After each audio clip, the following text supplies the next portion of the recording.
Welcome to Archery Country Podcast.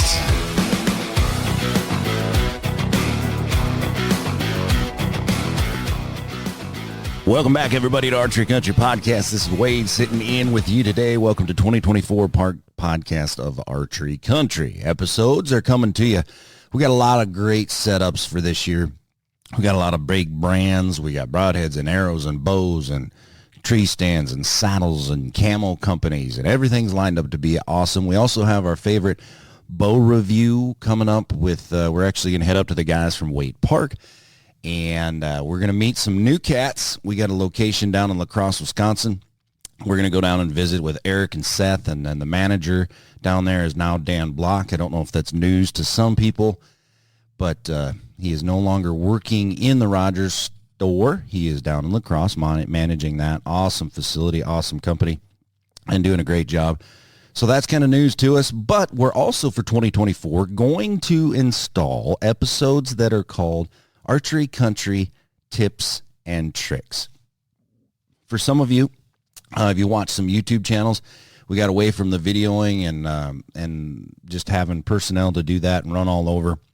Not saying that we're not going to get back to it, but the podcast, we are going to have some tips and tricks. Today is just going to be me talking about the perfect way to shoot your thumb release. There's three ways that you can shoot it, and it's going to fit everybody. I promise you. So with that being said, we'll get right into it. Welcome everybody back. We appreciate you listening. Today's episode and future episodes are brought to us by Archery Country. This episode is brought to you by Archery Country, some of the best pro shops in North America. You can find at 4 locations: Waite Park, Minnesota; Brainerd, Minnesota; Rogers, Minnesota; or our brand new location down in La Crosse, Wisconsin. Check us out on the World Wide Web at archerycountry.com. Everything that you need in the industry to make your hunt better, to make your shooting competitions better, or simply to make your equipment better. We're here for you. Knowledgeable staff, friendly staff, and awesome turnaround times. Thank you from Archery Country. All right, so thumb releases overview. Why is it so perfect? Why is it such a great release? Here's some positives for you. A lot of archers are switching to a thumb release for a couple of main reasons. One, ergonomics. It fits in your hand a lot better than a wrist style. Trigger finger can be a little bit sensitive, get a little punchy. That's okay if you're still doing it that way, no problem. A lot of individuals will not use a hinge for hunting. Target practice, absolutely. 3D archery tournaments, TAC events, also your indoor spots. You just making the change from a hinge to use it all. That's another reason the thumb is so popular, is because you can get on it if you need to get on it. Also, having the ability to hook it on your D-loop. There's some great companies out there like Stan and UltraView. TrueBall has a couple where you can actually hook it on the D-loop. So when you're chitting in a tree stand or sitting in a ground blind, you have your release right there on your D-loop, or you have it in your binocular harness, so it's easy to get to if you need to. You don't have anything on your wrist. Don't have to climb in. It's not clanking and banging when you reach for your rangefinder, your binos. Just a lot of positives. Are there any negatives switching to a thumb release? They're not really considered negatives, but what they are considered is things that you have to be aware of. When you switch to a thumb release, a lot of people say, well, my draw length changed. Physically, you did not change. What has changed is your anchor. So when you change your anchor, a lot of things can happen. One, you may have to lengthen or shorten your D-loop. You may have to lengthen or shorten your draw length if you would like to do that. Your nose button, if you run one, or a kisser, may be a little bit different. And probably the biggest thing, not all the time, but 95% of the time, your peep will be too short or too shallow to your nose, or too tall or too long. So you have to adjust your peep height because your anchor has changed. A lot of individuals find it more comfortable to shoot a thumb release. And there's a couple ways that you can anchor with your thumb. The first is going to be flat, just like you would with a wrist release, flat, meaning that your forefinger and your thumb is going to cup your jaw line or back by your ear. Most of your archers that are going to shoot a thumb release will actually turn that angle up So it's more like a 45. So it actually matches your bow grip hand. So if you're properly gripping your bow, like if you held your hand out and said stop and then let your fingers drop, that indicates a 45-degree angle on your grip. So your lifeline is against that pad, bone on bone or bone on aluminum. Your release hand will match that same angle when you're holding it against your face. So that will leave your forefinger and now your middle finger to actually split your jawbone. That's one of the most popular ways to do it. Some guys like Jeff Hopkins and some archers jack that baby way up to where your pinky is actually touching about like where your eye would be. I don't really jack it that far up. I don't have problems with my elbow being up. I just kind of cup that, split the jaw with my forefinger, my middle finger, and my release kind of just hangs out at a 45. There are 3-finger releases, 4-finger attachments, 2-finger releases. Most everything we sell, you can adjust that, and you can shoot a 3-finger, 2-finger, you can shoot a 4-finger, 3-finger, so on and so forth. I personally don't like a 4-finger because it induces too much pressure. I can get a little torquey on that. And along with that negative aspect, or something that you may want to look at, if you're an archer who has an extremely short D-loop, when you run a thumb release, rather it be a hook style or a caliper style, you have to be cognizant that that D-loop may need to be a little bit longer so that you actually can pivot and induce a little torque into that D-loop, and it does not affect the string. If your D-loop is tied properly, a right-handed shooter, the knot will be away from your face on the very top and towards your face on the bottom, because you are torquing that, what we call a left-hand twist, or you're putting a left twist for a right-handed shooter. Now, if you're a left-handed shooter, you'll be twisting your hand away from your face, so your D-loop would be a right-hand twist. If you correlate it to helical on arrows, right or left. You just got to make sure that D-loop is just long enough that it doesn't hinder your string when you're torquing on that D-loop. So if you have a very short D-loop, you may have to lengthen it. Those are just the only few things that you got to look for. Very few archers can have a thumb release and an index style that hit the same or react the same as far as your anchor. So keep that in mind when you're doing it.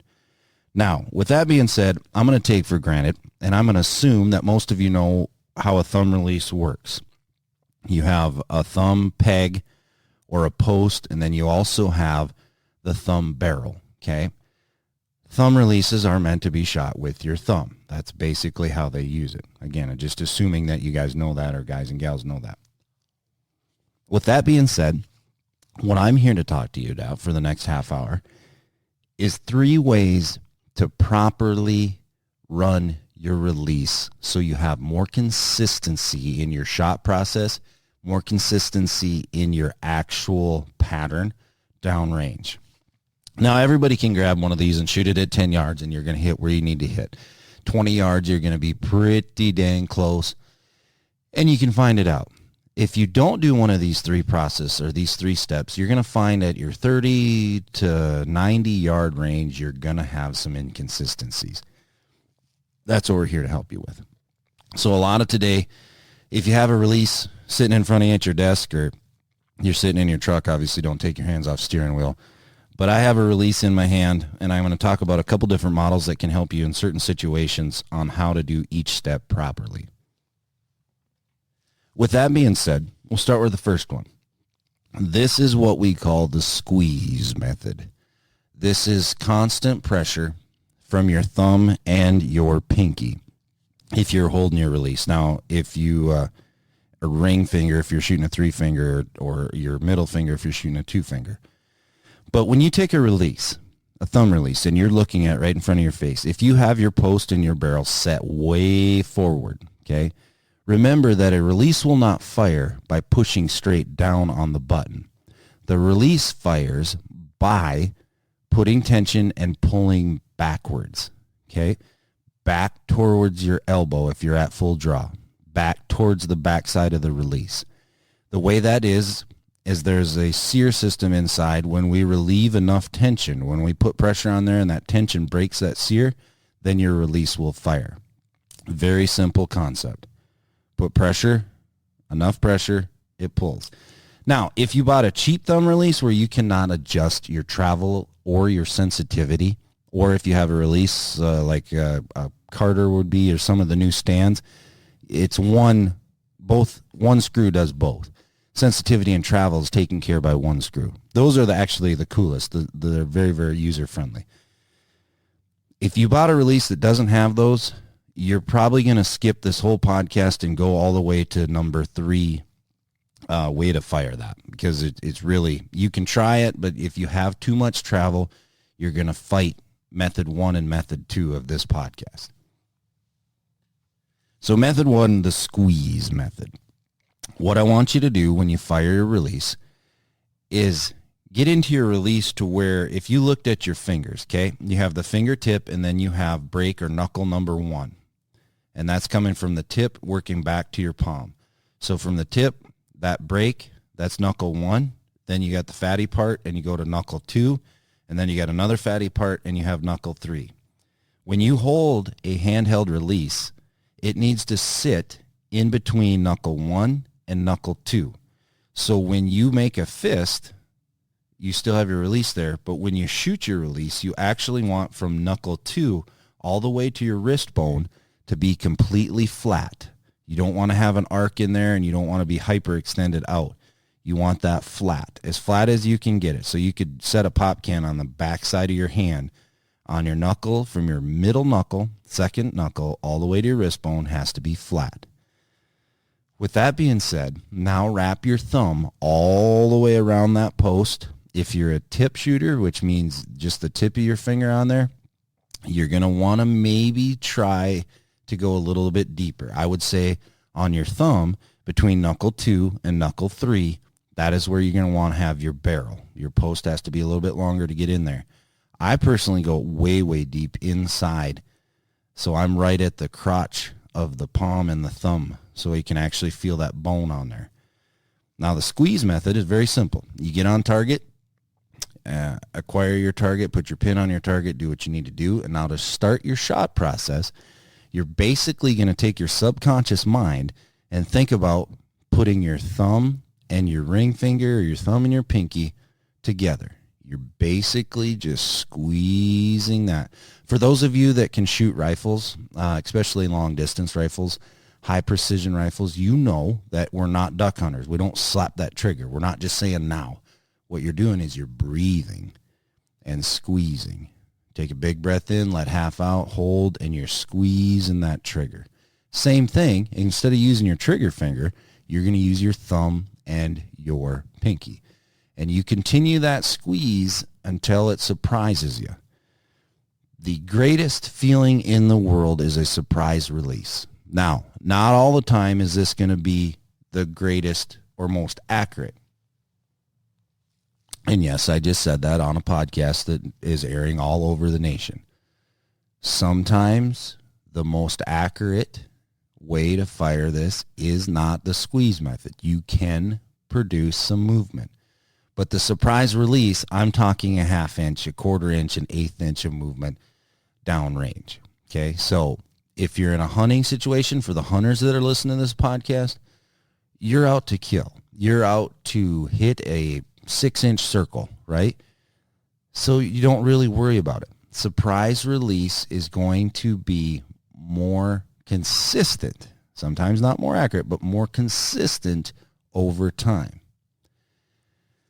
Method number 3 of this, I'm going to tell you how you can actually hit a pinwheel every time if you can control it. But the squeeze method, a lot of coaches nowadays, a lot of younger generation, even some of your adults that have been doing this a long time, they don't really use the squeeze method as much as they use method number 2. So the squeeze method is the simplest way because you're not having any movement from your back, your shoulder, your arm. There's really not any back tension involved. A little bit if you're actually holding your bow back to full draw, but we shoot less and less let off the more and more we get into this archery thing with the, production and engineering of bows. So you have to be careful on the back tension. The squeeze method, we're not creating a ton of movement. With that being said, that brings us right into the second way to fire your thumb release. Now, I'm not going into how to aim, but I will go into how to aim in the third setup. I'm just figuring that you know how to aim your bow. The squeeze method and method number 2 is what we call back tension. You have to be able to, in your mind, be okay with your pin moving a little bit. It's going to do what we call a float. If you were to take a 5-spot target, or for those of you that don't shoot paper, if you were to take a 3D target and draw like a 4 or 5 inch circle, or paint a 4 or 5 inch circle, if your pin moves outside of that circle, you have to either add some more stabilizer weight, add a longer stabilizer, or figure out why you have so much pin movement. If your bow is set up properly, if your draw length is properly, the weight is proper, your pin shouldn't move downrange, let's say 20 and beyond, outside of a 3-inch circle. Like it just shouldn't. If you have the shakes, or if you're physically, handicapped on that, like I understand, okay? But if your bow is set up properly, you shouldn't, on a 5-spot target, we say you shouldn't move out of the white. On a Vegas target, you shouldn't move out of the yellow. You can come into any of our pro shops and you can ask for those targets and a reference. You can shoot a single spot or 3-spot or 5-spot, and it gives you the color contrast so you can actually see your green pin, red, yellow pin, whatever it may be down there. Now, if you're a dot shooter, a target shooter, this is going to tighten up a lot more, because I'm assuming you have a target rig with the lens proper and your stabilizer weight proper, that your pin movement shouldn't be that drastic. If it is, we got to help you change something. Second method of this is the back tension style. This is the very most common. For all of you out there, or you've heard of Joel Turner and his Shot IQ. I'm not promoting his product. I've listened to some of his episodes, and I've watched his stuff on YouTube, and the cat has got something figured out. The thing about it is he has simplified the way, because of his history and his past. He works a lot on your mental side of things. He's regurgitating some of the shot process stuff that's we've been known for 20, 30 years. But he puts it in a perspective that's very easy to understand for your modern day archer, especially hunters. But at target shooters, obviously it works because everybody knows his son, Bodie Turner, and has been lighting the world on fire for the last couple of years. Ever since he's like 15, he's unstoppable, right? And the cool thing about watching that family and what Joel has done with other clients is it doesn't matter if it's a hinge or a thumb or a resistance, the mental side of things is there. Now, I'm not a coach, I'm not certified to help you out with your mental deal over the air. I can help you in person a little bit on what to think about and how to do it. But if you haven't checked that out, it's worth, I'm not saying it's worth the investment to get his whole process, but if you can sneak a few YouTube videos and watch it, it may be something that you get addicted to and helps you. I definitely think it's a positive. But the back tension style is the ability to put your release in your hand, get to your anchor, draw your bow, get to your anchor, create what we call a stop, putting your thumb, locking it around that thumb barrel, putting pressure on the thumb barrel. For some guys and gals, they're going to take their thumb and their pointer finger and they're going to touch them. So you can't move it. The post is locked in a locked position. Then you incorporate tension by doing one of two things. Using your back muscles. We've all heard the slogan, pretend there's a dollar bill and squeeze your shoulder blades together. What you're doing is you're rotating around your shoulder, and your elbow is rotating around, creating tension from your back.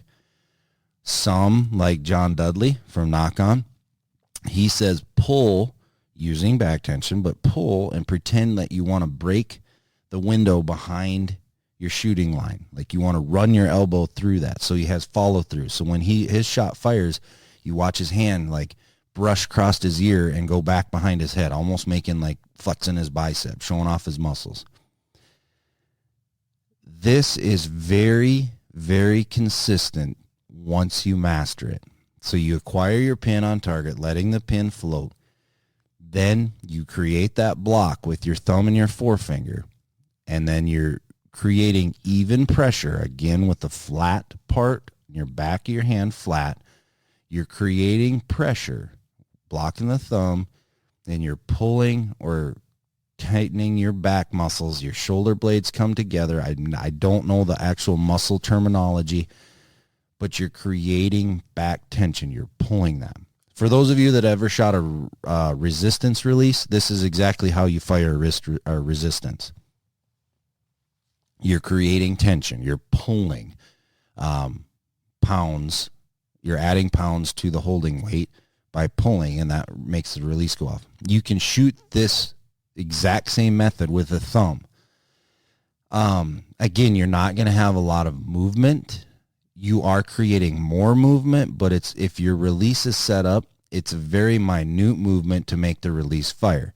I'm not talking pulling back like 3 inches and then it fires. Like it's minuscule.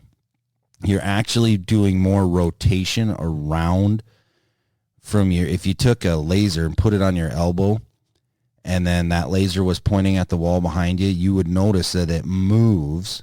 If you're a right-handed shooter and you're looking at the laser, the point is going to move around the left, or if you're looking at the laser, it's moving to the right.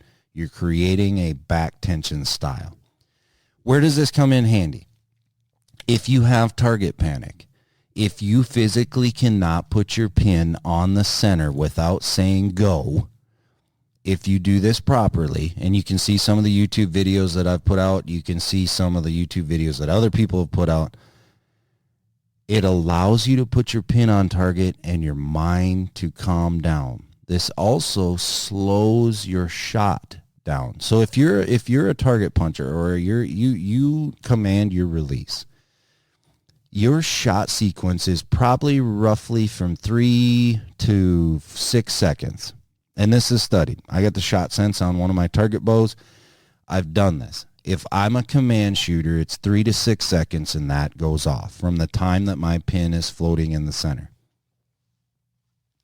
If you're a resistance style or back tension shooter, you're going to notice that you up your shot timing from 6 to probably 6 to 11. You aim more. You float more. You're creating a little bit more time. Yes, there's a lot of you out there going, well, when you're in a hunting situation, that turkey is out there at 15 steps and you have to fire it. Or if that deer comes by and you stop him, you have to go right now. I know that tags are expensive and trips are expensive, but if you could experience shooting a surprise shot on a live animal, you would soon realize how much more your accuracy has picked up, because it forces you to slow down and aim harder. I know I'm throwing some terminology out there that may not make sense, but if you can experience a surprise shot on a live animal, we can all do it on a target once or twice. Some of us can do it, 90 shots in a row. Once you experience a surprise shot, your life with archery is completely easy. You become comfortable. You eliminated the dreaded word target anticipation or target panic. The process, you just have to do it more and more and more and more to where it becomes natural every time. Doesn't matter if it is a deer in front of you, an elk in front of you, an antelope, turkey, bear, paper target, or a 3D target, wherever it may be. When your mind is relaxed, you shoot better. Simple. That is a proven fact. If you have anticipation, all of the money you spent on arrows, all the money you spent on your sight and your bow and everything on the trip and the plane tickets and taxidermy bills and everything else that gets added up, that creates too much pressure in your mind to make sure you kill. Like we're all instinctively like we want to pursue the game and harvest the animal, right? But if you can just slow your mind down, we do it every day and we don't even know about it. People say, well, what do you mean we do it every day? For those of you that can drive, go down the road. When's the last time you looked at the lines on the side? And I actually got this from one of Bill Winke's episodes at ATA. The guy from B3 Archery Set at Rest. When you're driving down the road, you don't look at the lines. You look at where you're going because it's already like installed in your mind that you can just roll throughout. You know what you're doing. Everything's calm. Now, yeah, if something comes up and a car swerves in front of you, you can react, right? But it's mind over matter. If you're aiming at your target and you're just looking at that X or looking at that spot, that tuft of hair or that feather above the wing butt or above the beard or the bear's got, you're aiming at it. Just roll through. Let your body do what it needs to do. Believe it or not, you want to hit the center. Your mind wants to hit the center, and you will fire in the center if you're consistently doing it properly. I see it all the time in the range. We'll go through a little 5-minute episode, and I'll have somebody shoot some shots, and they'll look at me and smile, and they'll go, oh, my God. I can actually let the pin just sit there, and nothing has to happen. It just happens. That's what you're trying to get to. It relieves a ton of stress. It relieves the anticipation that we have built up. We already have too much stress in our life. Why should archery be one of them things?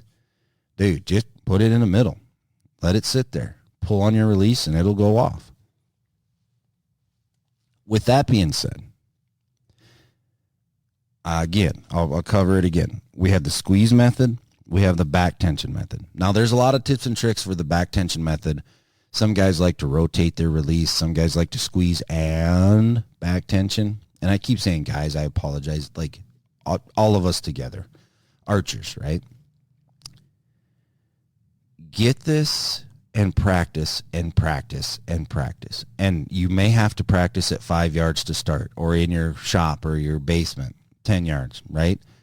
Like start close, then start going further distances.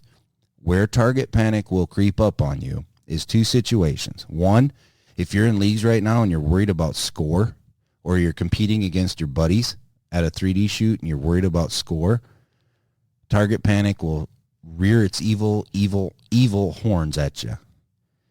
If you're in a hunting situation, target panic can come up right away. Again, because you're instinctively wanting to harvest that animal. Too much pressure on you.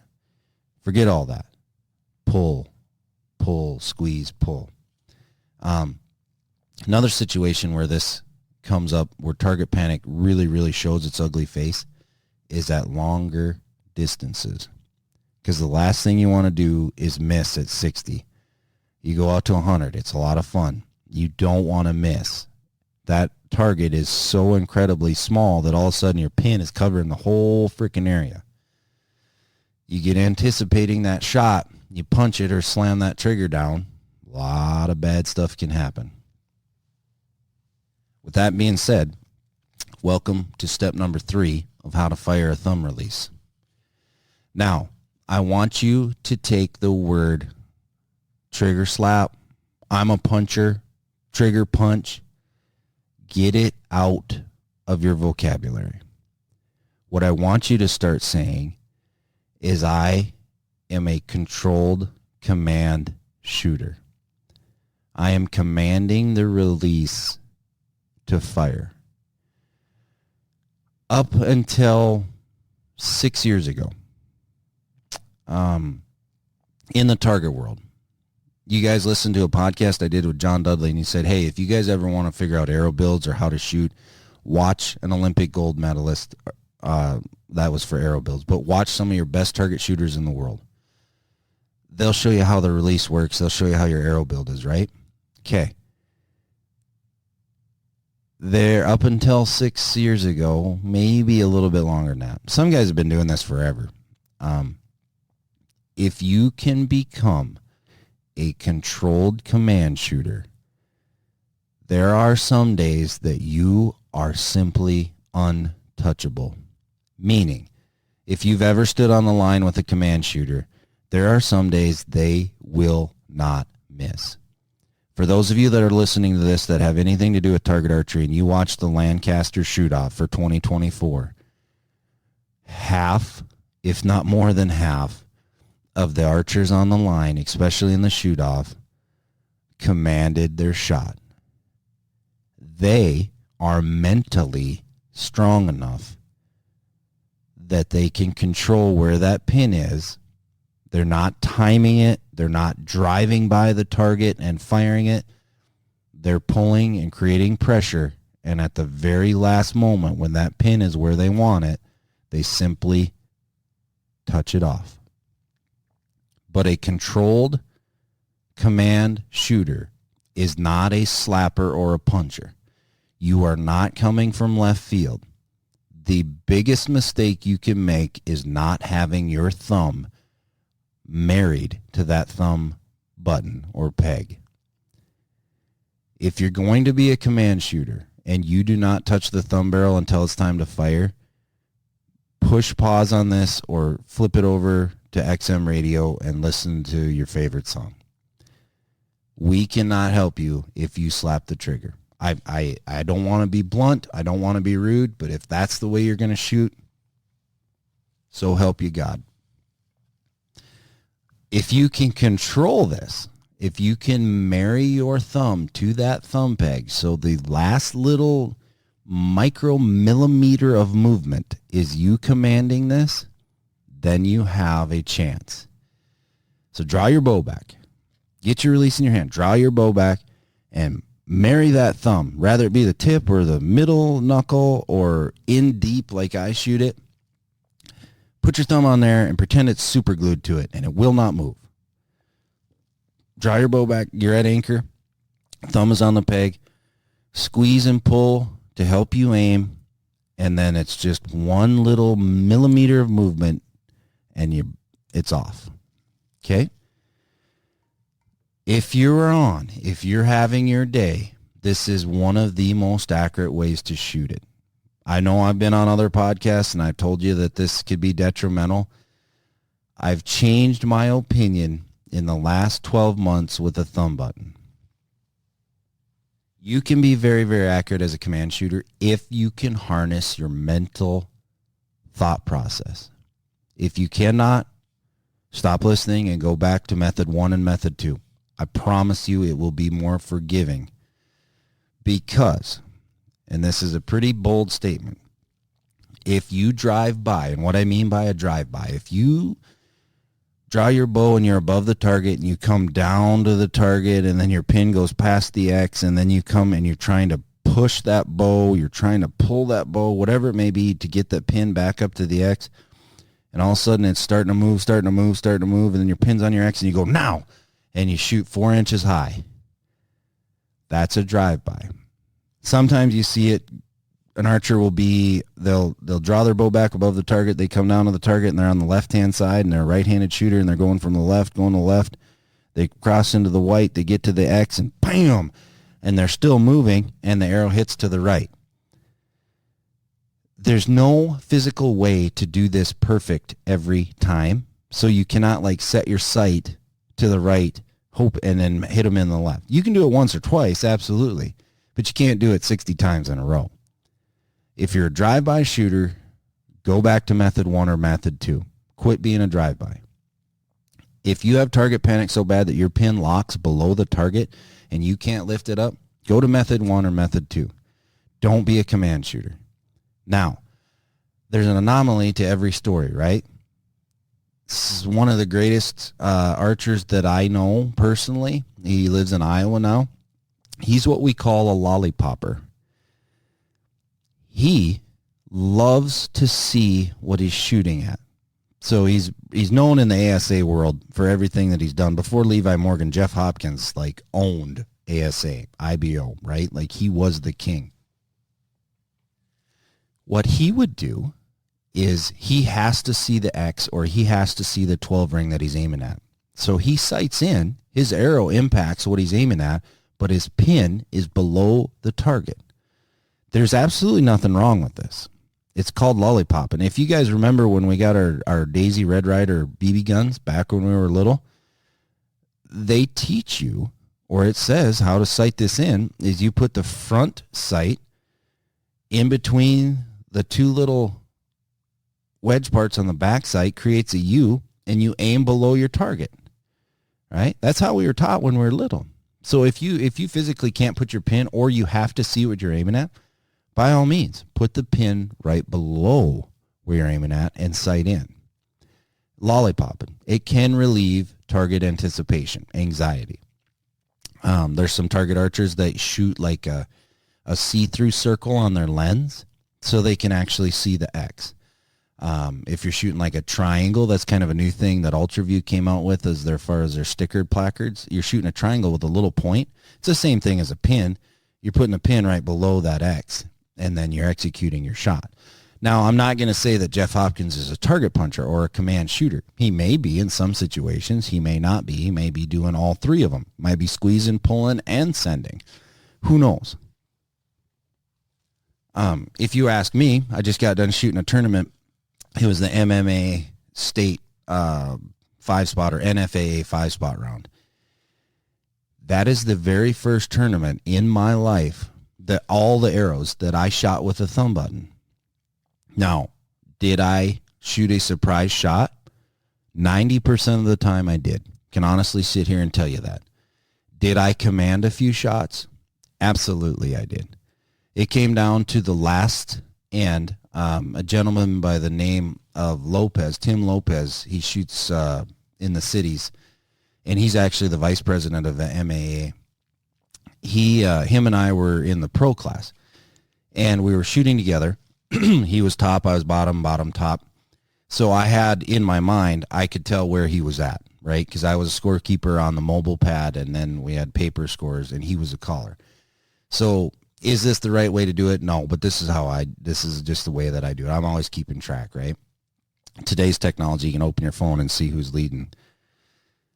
I shot clean through 7 ends, and he had dropped 2 X's, so I knew that I had some room, right? My goal was to shoot 60 X's clean. Like Braden Gillantine says this all the time, if you can't shoot 60 X's in the pro class, grandma can, so why can't you, you know? I kind of took offense to it when he said that, but it's one of the easier targets in the target world to shoot clean. Shot clean through 7 ends. I dropped an X, so it was you know, he dropped 2, I dropped 1. The next end, I dropped another, so we were tied 58. This wasn't a shoot-off scenario. This was an inside-out situation. So that means you're inside the X, you're not touching any of the line. I didn't know exactly where he was inside out, but I knew where I was tentatively within give or take 3 or 4 inside out X's. We shot down to it to the last end, and the last end number 12, he shot, I believe, 3 or 4 inside out. So I knew in my mind, I knew that if I shot 5 inside outs, I probably had the tournament. So on the last end, had some nerves. Everybody's watching. I know what I had to do. They knew what I had to do. First shot, put it in the center. Told myself I'm going to work through this shot. I did. It was inside out. Second shot, had a little bit more pin movement. I was a little bit shaky. Nerves were starting to creep in. I did surprise. It went off, and it was inside out. So I had it there. I was like, okay, I got this. Target panic, I got you. I put you in a little package Ziploc bag that I can't open. Third shot, we're shooting 5 arrows. Third shot, pin is sitting there beautifully, not moving, and then it starts to creep in, and I'm like, why isn't it going off? I had a ton of pressure on my thumb. I was white knuckling it. I got it there. Pin's there. Boom. I commanded it. Inside out. Fourth shot. All right, Wade, you got to go back to a surprise shot. You can't mess this up. Can't do drive-by. Can't do any of that. Fourth shot. Draw back. Anchor. Pin. Or I shoot a dot. Dot's just sitting there. Just sitting there. Just sitting there. Just sitting there. I let down. I can remember saying to myself, well, are you going to or are you not going to? I drew back. I have a lot of weight on my bow, so there's not a lot of pin movement or dot movement. The dot was in the center. I didn't even give it a second. It was sitting there. I said go. But I had a tremendous amount of pressure on my back tension and my thumb. So that little bit of movement when I said go, my bow didn't move. So I already had 4 inside outs. I knew that it was probably good. 5th shot, lined up. I had calmed down, kind of like everything just washed away. Squeeze, boom, it went off. So during that 60-shot sequence, some of the time I squeezed, some of the time I used the squeeze method and the back tension, and for about 5-6 shots throughout that, I did command it. But what I noticed is I missed less because I could control my command. So it can be done. I got home and I said, I wonder if I can do this with my hunting bow. I went and shot 20 arrows, 19 of them. I just squeezed, boom. I hit within a half inch of the center. One shot, I just let it sit there and I squeezing and it wasn't going to go off, and I did, and it hit dead center. So, is it proper? That's up in the air. Is it a way for you to get better? It can be. A controlled command can be, if you can harness your mental capacity, can be very good. I highly recommend doing method 1 and method 2 to help you get to where you can control it. Now, let's talk about some thumb buttons and what the differences are. If you come into the shop, or you go to a shop, or you're online and you're going and you're finding a thumb button and it's $89, it's probably an okay release, but it's not the best. Money buys happiness. 3 things you need to spend money on when you're at the pro shop, right? In archery. The bow, obviously, is pretty important. A high quality rest and arrows. So actually 4 things. High quality rest, arrows to a point. Your release. There's only 2 things that touch the bow. Your grip and your release. So why would you skimp on one of those? Get a release where you can adjust the travel. Get a release where you can adjust the pitch of your thumb barrel. Get a release that you can adjust 3rd finger, 4th finger, or 2 finger. Get a release that you can customize to yourself. When you get that release absolutely perfect and you're one of the most accurate shots that you've ever been, being a command shooter or being a surprise shooter, get a second release that duplicates that one. In case something happens, you can go to number 2. It's very hard to switch from a release that's set up perfect and then go back to your backup release that's A, hits different, B, you execute it different, C, you use your finger instead of your thumb, whatever it may be. Stan came out with a release called the Clicker. It's on their Onyx series. The Stan Onyx is a very, very good thumb release. You have awesome travel and adjustment for your sensitivity. You can adjust your thumb barrels from fat to little, thumb post from tall to short, 3-finger or 4-finger, all comes in the same package. This year, last fall, they released what they call the Stan Clicker. What this does is it allows archers who have target anticipation or target panic, execute your release by squeezing and pulling, and it'll actually click. So you're squeezing on the thumb peg, squeezing on the thumb peg, squeezing, and then it goes click, and that's saying, okay, we are right to where we need to be. Are you going to make the shot, or are you going to let down? Then you can continue on if your pin's in there and everything's calm and collected. If you're doing a drive-by and you get to the click and you can't, simply let off the thumb peg and let down. The best shot in archery is a shot that's not shot properly. If you're all over the place, let down, revamp. Now, yes, okay, on a deer, on wild game, you're probably not going to let down and revamp. If you can, kudos to you. But I'm talking about practice so that your mind and your body instinctively do the same thing over and over and over and over and over again. The Stan Clicker is probably one of the best advancements that I have seen in a thumb release for a long, long time. Stan also makes a resistance and a hinge that duplicate each other.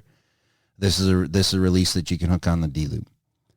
Another phenomenal thumb release. True Ball have some great hunting and target releases. UltraView makes a really good popular thumb release where you can adjust the travel and what they call force sensitivity.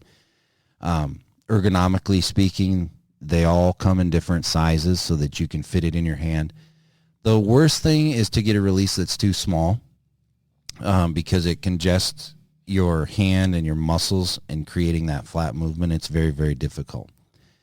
But and this is something you come in any one of our pro shops and just say, hey, do you guys mind if I try a few releases on your shot trainer?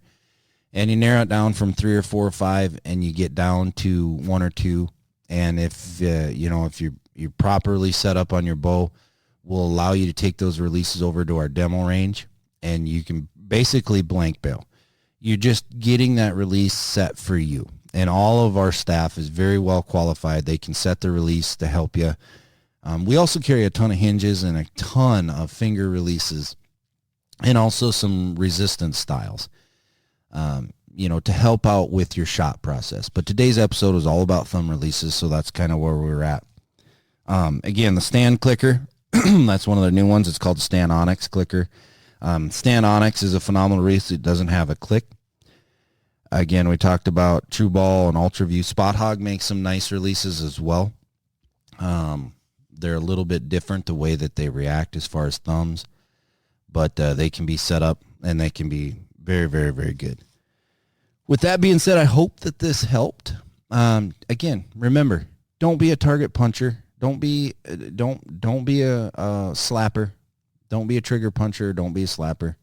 Be a controlled command shooter or be a surprise shooter. On behalf of everybody at Archery Country, we appreciate you, and we'll see you on down the road.